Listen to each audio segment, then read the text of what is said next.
ទីបំផុតខ្ញុំបានបើកម៉ូតូឡើងមកដល់លើឋានសួគ៌បងប្អូនអានេះគឺហៅថាបើកឡើងមកដល់លើពពកលើមេឃចឹងបងប្អូនហើយតិចគួរសមដែរមនុស្សធ្លាប់តែបើកម៉ូតូនៅភ្នំពេញតាមខេត្តតាមផ្លូវតែលេងបើកលើនឹងឡើងមកដល់លើពពកបងប្អូនហើយអារម្មណ៍មិនទៅស្បាយពេលយើងធ្លាប់តែបើកនៅលើដីធម្មតាលើបើកឡើងមកដល់លើពពកអញ្ចឹងគេថាវាសនាមនុស្សមើលមិនឃើញទេបងប្អូនអើយការបើកបរបើកសក់ឡើងមកដល់លើមេឃចឹងហើយនិយាយពីអារម្មណ៍វិញថាភ័យផងអស់ផងខ្លាចបើកទៅខ្លាចទៅដល់កន្លែងឋានសួគ៌អីចឹងបងប្អូនព្រោះឲ្យយើងមិនដែលឃើញកន្លែងទីតាំងថាឋានសួគ៌ស្អាតបែបណាព្រោះឲ្យយើងទៅលើកទី1ដែរសួស្ដីបងប្អូនទាំងអស់គ្នានេះជាការដើរកម្សាន្តការធ្វើដំណើរទៅលេងនៅខាងភ្នំបូកគោមិនต้องយើងទៅឡើងភ្នំបូកគោធ្វើដំណើរតាមផ្លូវជាលេខ3គឺយើងនៅដល់កន្លែងយាយម៉ៅគឺយើងចូលមកអុជធូបដើម្បីសូមសេចក្តីសុខក្នុងការធ្វើដំណើរពីគាត់បន្ទាប់ពីខ្ញុំអុជធូបរួចហើយគឺខ្ញុំមកកន្លែងចាក់ទឹកដើម្បីមកសូមសេចក្តីសុខសូមលាភសូមជ័យពីគាត់ឲ្យជោគជ័យនៅក្នុងជីវិតអ្វីសំខាន់គឺនេះជាបច្ចជំនឿរបស់ខ្មែរយើងតាំងពីដើមមកបងប្អូនអញ្ចឹងក៏ខ្ញុំ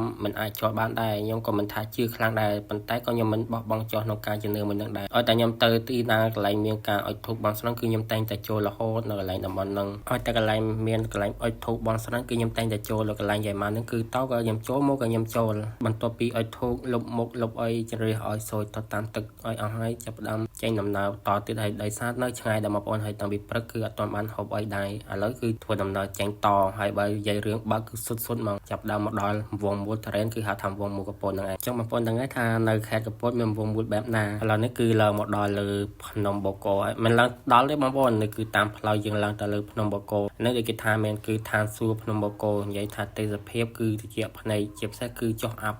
ខ្លាំងណាស់បងប្អូនអើយខ្ញុំលលងាជីពីក្រមមកដល់លើហើយគឺមកដល់កន្លែងតង់ទី1កន្លែងហ្នឹងគឺកន្លែងកាហ្វេស្រាប់បងប្អូនឡើងពីលើអីអាចឈប់ហូបកាហ្វេហ្នឹងបានតែសម្រាប់ខ្ញុំគឺអត់បានហូបទេគឺចុះមកថតរូបដោយសារតែហូបក៏ហូបមិនកើតដែរកាហ្វេម៉ាស៊ីនគឺខ្ញុំចាញ់ដាក់ញ័រខ្លួនដល់ចំពោះតង់ទី1កន្លែងថតរូបអំបញ្ញមិញគឺយើងថតចប់គឺយើងធ្វើដំណើរតឡើងមកលើបងប្អូនបើនិយាយតាមផ្លូវវិញបងប្អូនអើយគឺចុះអាប់មិនតែមកហើយខ្ញុំនៅអ្នកបើកមើលផ្លូវអត់ហ៊ានបើកលឿនតែពេលចុះអាប់មើលផ្លូវអត់ឃើញចឹងបានអាកនូសតាមផ្លូវហ្នឹងឯងបានចេះតែបើកបានអញ្ចឹងគឺខ្ញុំអត់រៀបរាប់ច្រើនទេបងប្អូនអាចមើលខ្លួនឯងបានតាមផ្លូវថាចុះអាប់ប៉ុណ្ណាដោយសារតែលើកទី1ដែរដែលខ្ញុំឡើងមកភ្នំបូកគោហើយឥឡូវគឺឡើងមកដល់កន្លែងគេហៅថាយាយម៉ៅពីកនៅកន្លែងហ្នឹងគឺស្ដាយមែនតើខ្ញុំអត់បានទិញផ្លែឈើអីមកថ្វាយគាត់ដោយសារតែយើងអត់ទាន់ដឹងថានៅលើនេះគឺមានកន្លែងរូបអាសនៈឲ្យយើងថ្វាយឲ្យយើងគោរពចឹងបងប្អូននេះជាតង់ទី2កន្លែងលោកយាយម៉ៅពីកនៅហើយហៅថាឋានសួគ៌ភ្នំបូកគោមែនបងប្អូនមើលចុះអាប់ហើយមើលតាមផ្លូវបងប្អូនហើយតិចបើស្រាប់ខ្ញុំវិញតិចប៉ុណ្ណឹងជាធម្មតាទេព្រោះអីខ្ញុំចាញ់តិចស្រាប់ហើយលងាជិះម៉ូតូចង់រឹងខ្លួនបងប្អូនហើយចេញដំណើរតទៅកន្លែងតង់ទី3ដោយសារតែក្លឹបឃើញបងប្អូនផុសកន្លែងមានទឹកច្រោះកន្លែងអីចឹងដើម្បីឡើងមកជាលើកទី1ហើយគឺដើរឲ្យគ្រប់កន្លែងតែមិនបានគ្រប់កន្លែងទេបងប្អូនព្រោះឲ្យប្រញាប់ទៅកែបបន្តដាក់អានេះដល់កន្លែងយើងផ្លូវចូលទៅកន្លែងថាមើលទឹកច្រោះអីចឹង